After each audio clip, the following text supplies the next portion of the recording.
covering the High Plains with news, weather, and information. From TV 23 Studios in Sublette, this is High Plains Today.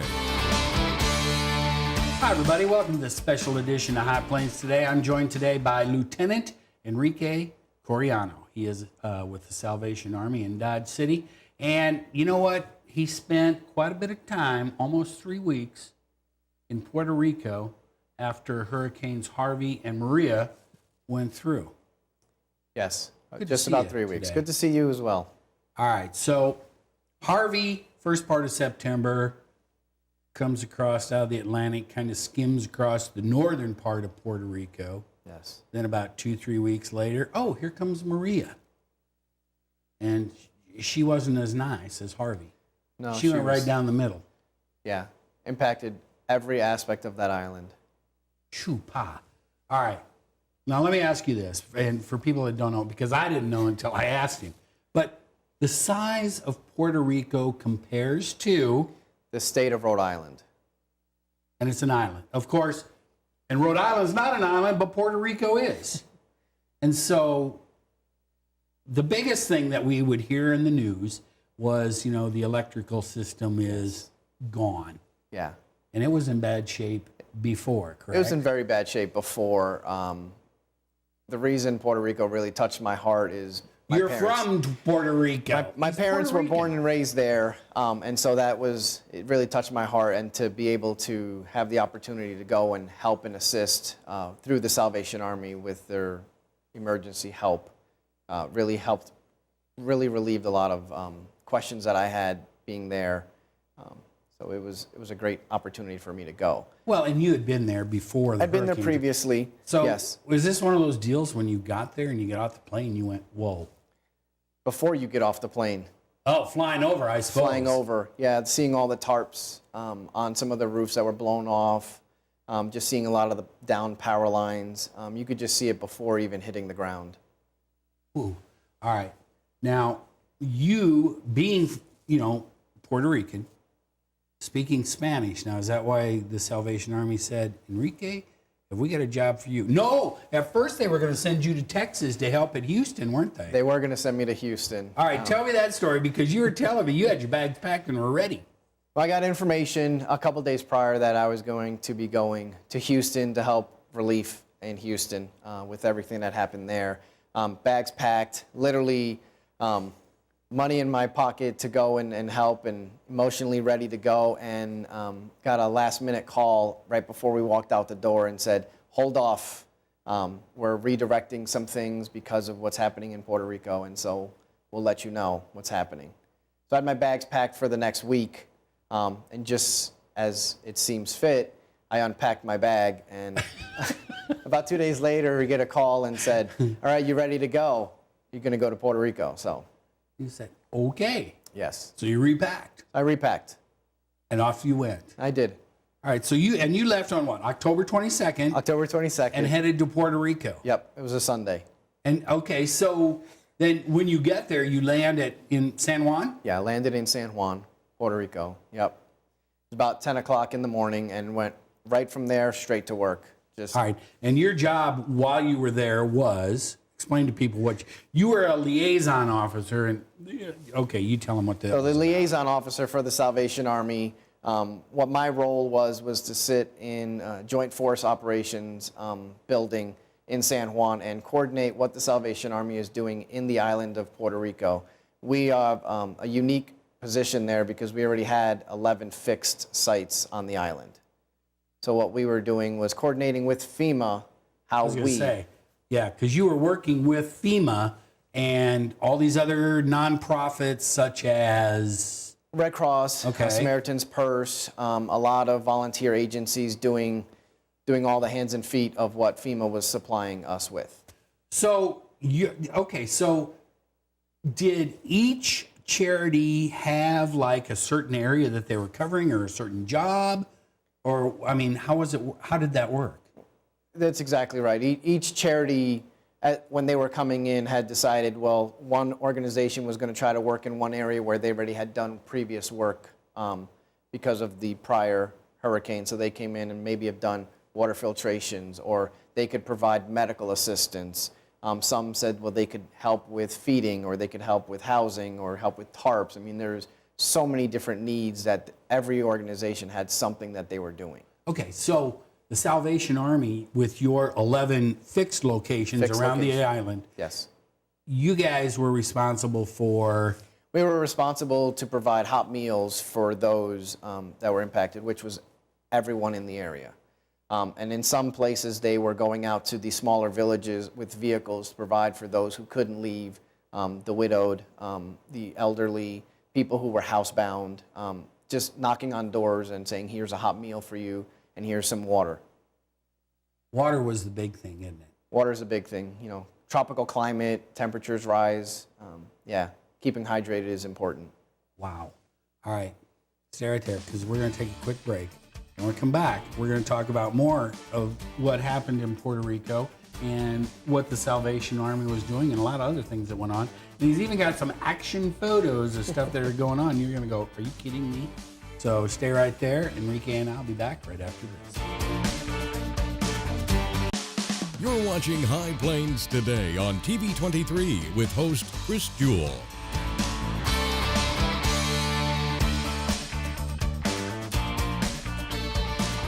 TV 23's internet service and 4G live streaming provided by United Wireless. Coverage you deserve. Service you expect. United Wireless.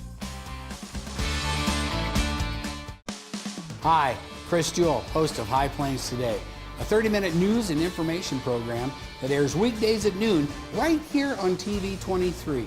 We talk about news, we talk about sports, we talk about weather, we're even going to talk entertainment. We'll have live guests right here on set with me. So, every day at noon, tune in, High Plains Today. We'll see you then. Weekdays here on TV 23. Welcome back to the special edition of High Plains Today. I'm joined by Lieutenant Enrique Coriano. We've been talking about his relief efforts in Puerto Rico. He was down there after Hurricane Maria came through and pretty much decimated the entire island, took out the entire electrical grid.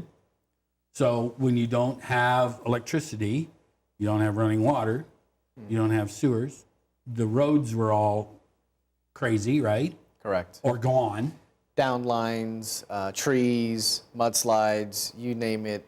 As an obstacle, it was going on. Yeah. All right. So you were the liaison officer for the Salvation Army. They're in San Juan. Yeah.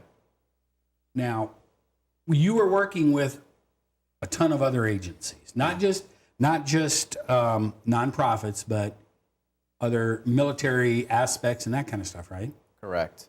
Now, tell me, where was all this happening? Well, this was all happening in the convention center in San Juan, which is central, right by the airport. There was about 1,400 people in one room. 1,400. Yes, 1,400 people trying to coordinate different things, trying to get relief to the people as quickly as they possibly could, and every obstacle was trying to be matched. So this wasn't you guys, about 15, 20 of you sitting in the conference room around a big table and talking and doing this and passing papers and, okay, send water here and stuff.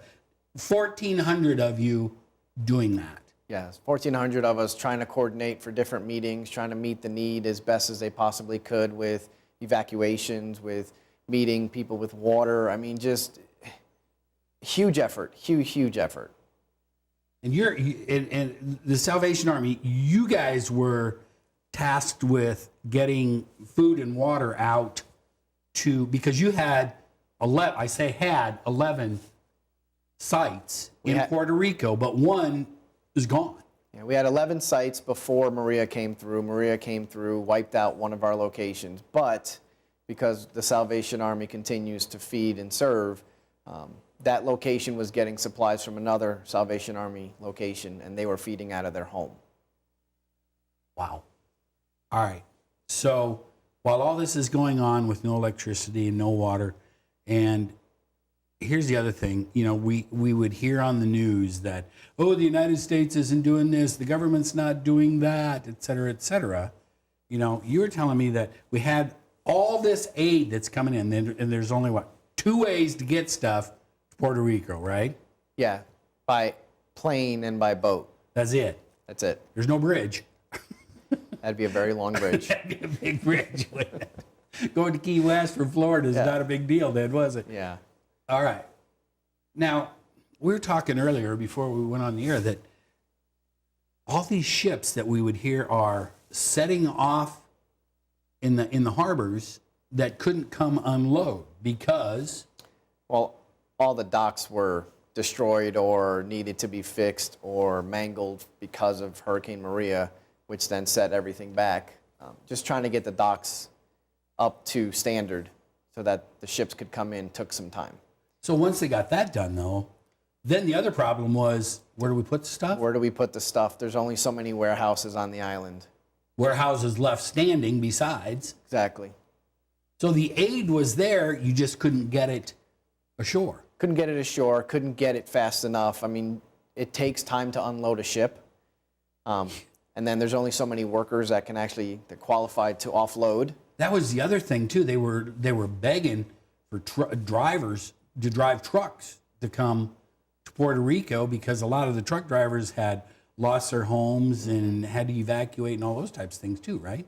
Yeah, there was a lot of issues. I mean, most of the people that I dealt with directly in FEMA that were on the island who are FEMA, their homes didn't have electricity, running water. Even while 6 weeks later after Hurricane Maria hit, they were still dealing with that while still trying to help many other people on their island. So what were some of the bigger challenges? I mean, you're sitting in a room with 1,400 people. I can't imagine that there were no challenges. Many different challenges for a lot of different reasons. The thought of being in one meeting trying to solve one issue and then going to a different meeting trying to fix a completely different issue. Meanwhile, going back to your table and trying to relay that information to your representatives on the field and trying to make it concise. All right, so when you're trying to communicate with these people at these 11 sites that you have, how are you communicating with them? Not very well. Sometimes the phone would work, the cell phone would work. Sometimes we had to run a courier, an actual person to drive to the locations to get the information to them so that we could receive the information to get it back in a timely fashion, which sometimes was 2 or 3 days later because of roads and traffic and people just trying to move around the island. Wow. That's amazing. All right, so you're going back to the olden days, like we had to, okay, here's a dispatch from site number 6 over here on the other end of the island, and it was 2 days old. Yeah. A lot of paperwork coming through. Sometimes someone would say the good old days. But it's just not your organization. I mean, everybody was having to do that, right? Everyone there was trying to coordinate, had to do things that they hadn't had to deal with in the past. Whereas on the continental U.S., we could just send truck after truck after truck to send relief. That's true. When going to Houston, everything came. Yep. You didn't have to fly it in or put it on a boat. And one of the aspects of relief work is what is the cost of everything, which is not taken in consideration when you're trying to fly something in, when you're mailing a postal package or something. Yeah. It may cost you twice as much, but now we're talking boats, loads of water or food on a plane that will cost you 4 times as much. It's going to drive prices up, isn't it? Yes. All right. Stick around. We're going to talk more about that when we come back. We're going to take a quick break. So stay right there. Lieutenant Enrique and I will be back right after this. Hi, I'm Chris Jewell, host of High Plains Today, a 30-minute news and information program that airs at noon weekdays right here on TV 23. Hey, do you think you have an idea for something that would make a great segment? Somebody that would make a great interview? What about a community event that needs highlighting? Let us know here at the station. Email us news@kdgltv.com.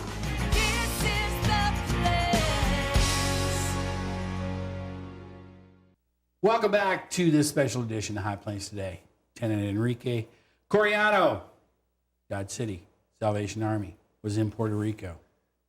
We've been talking a lot about the stuff that you did as a liaison officer, but you had some time to get out and you got some pictures that I want to take a look at of some of the stuff that you were doing. Now, this looks like, and correct me if I'm wrong, but they're passing meals, what, up or down a hill? They're passing meals up a hill, Because the road is washed out. done. Yes. That's the only way you can get. So they'd pass them up and then take them somewhere to distribute. Yeah, they would distribute them, and then the people who are receiving them would take them to their home to then eat. So Wow. Okay.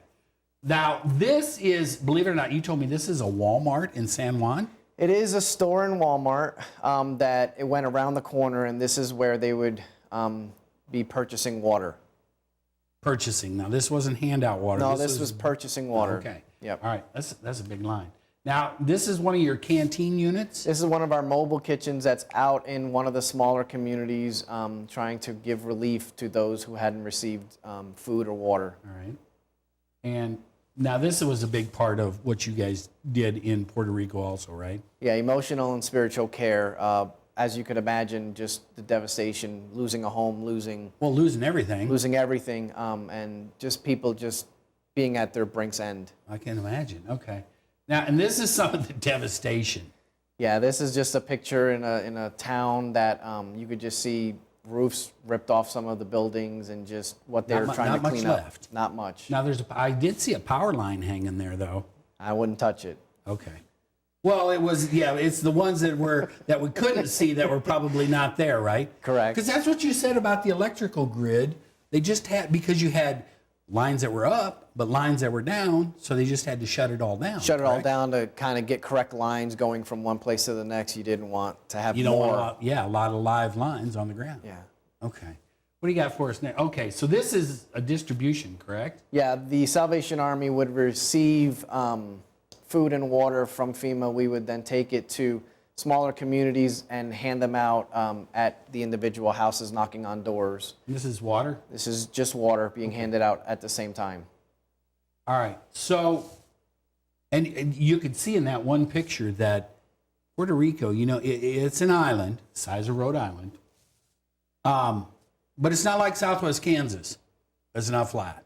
No, it's It's very hilly, right?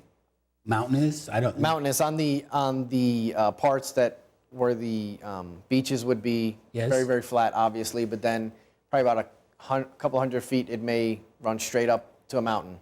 All right. But and then up in these mountains you have villages. Small villages. They're not all like down on the flat part No. and just everything is there. So I can imagine the electrical grid and those things runs up and over and around and down. And it was antiquated before the hurricane, correct? Yeah, my mom would tell me when she was down there a couple years ago that when it would rain, which is a tropical island, Yeah. would rain every other day or every third day, that there were parts of the island that would go black because of the electrical grid at that time. And we're not even talking about the hurricane coming through yet. It was just a typical day. Just a typical day on the island. Wow.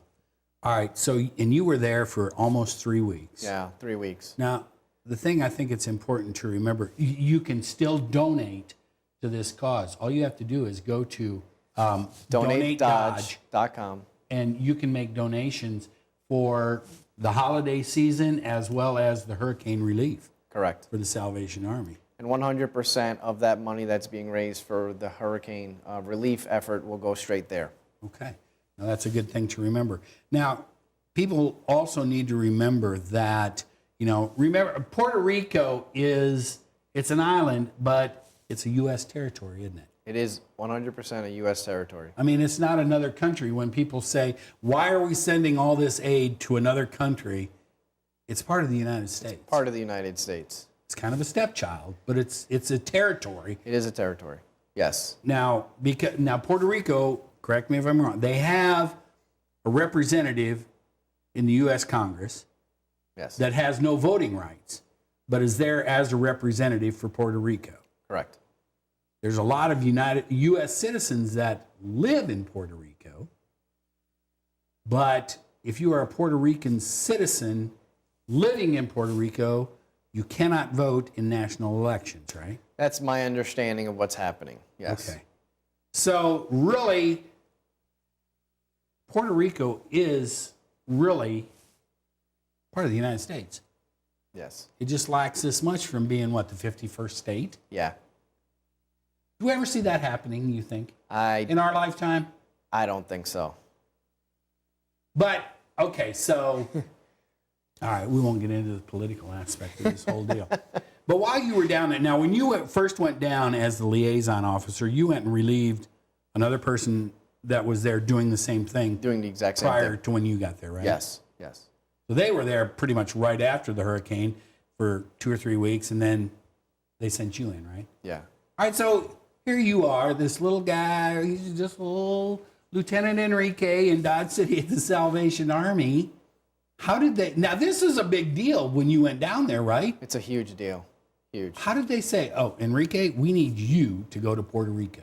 Well, one of my qualifications is I am bilingual. My parents are from the island, so I have a little bit of a landscape of what's happening there. And they just wanted somebody to be there longer, so I actually got deployed for 3 weeks. Good for you. Are you glad you did it? I am, yes, very glad I went. You have a whole new appreciation for everything that goes on in Puerto Rico now? New love. A new love. Okay. I'm glad you went. I'm glad you came by and told me about this today. I appreciate you having me on. Very interesting. You know, we could do an hour on this, but we're running out of time, and Brian's going, you're going to have to go. All right, so remember this. Go to donatedodge.com.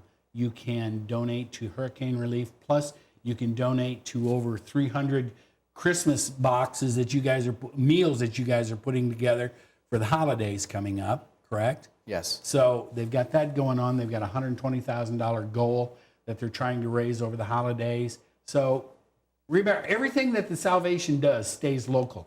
You know, you got your hurricane relief. It all goes to the hurricane relief. Donate Dodge. You donate in Dodge City. It all stays local, right? Stays local here in Ford County, correct? Yeah. You guys do good work. Thank you. Come back and see me more often. I will Don't definitely wait do so that. long. All right. Well, we got your wife on the deal now, so it'll be better. All right. Enrique, thanks for coming by today. Thanks for having me. I always appreciate talking to you. And that's it for today's special edition of High Plains Today. We'll see you next time.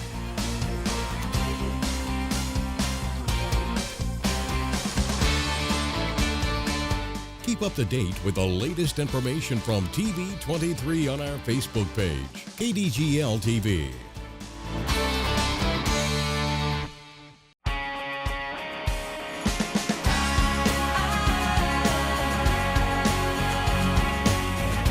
Something I feel when I'm right here, something that tells me that I'm home. People are people around here, that's how it is, it's so clear.